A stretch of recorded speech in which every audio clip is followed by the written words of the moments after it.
नमस्कार, मी डॉक्टर पंढरी इंगळे. आज आमच्या हॉस्पिटलमधून 8 दिवसापासून काका ट्रीटमेंट घेत होते आणि आज सुट्टी झाली त्यांना. मागील 1 ते 2 महिन्यापासून अचानक सांध्यावर सूज आली होती. दोन्ही गुडघे दुखायला लागले होते, परंतु डावा जो गुडघा आहे त्याच्यावर सूज आणि चालताना खूप त्रास त्यांना व्हायला लागला. अशात त्यांनी आयुर्वेद प्रिफर केला. आपल्याकडे आले, पूर्ण जानुधारा, जानुबस्ती, अग्निकर्म, विद्यकर्म आणि संपूर्ण पंचकर्म या ठिकाणी आपण केलं. त्यांना कसं वाटलं ते विचारूया. काका, नाव सांगा तुमचं. माझा पुंडलिकमुळे. बरं, काय त्रास झाला आणि कधीपासून सुरू झाला होता? मला जवळपास 2 ते 3 महिन्यापासून उठता बसताना साधे दुखीचा भयंकर त्रास होता.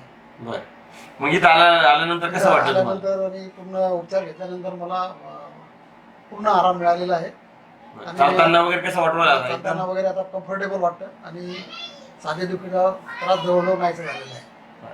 तर आपल्यामध्ये सुद्धा कोणी असे सांधेदुखी त्रस्त असतील किंवा तुम्हाला जॉईंट रिप्लेसमेंट सांगितलं असेल, ऑपरेशन सांगितलं असेल, तर या सगळ्या आजारावर, कमरेत गॅप असेल, मानेत गॅप असेल, या सगळ्या आजारावर आपण आयुर्वेदिक न्यूरोपंचकर्म, न्यूरोथेरपी, अग्निकर्म, विद्यकर्म अशा विशिष्ट पद्धतीचा अवलंब करून निश्चित ऑपरेशन आपण टाळतो. तरी असे कोणी रुग्ण असतील जे गुडघेदुखीने त्रस्त असतील, त्यांच्यापर्यंत हा व्हिडिओ जरूर शेअर करा. आणि जर तुम्हाला त्रास असेल तुम्ही एकदा गंगे हॉस्पिटलला अवश्य भेट द्या. धन्यवाद. जय आयुर्वेद.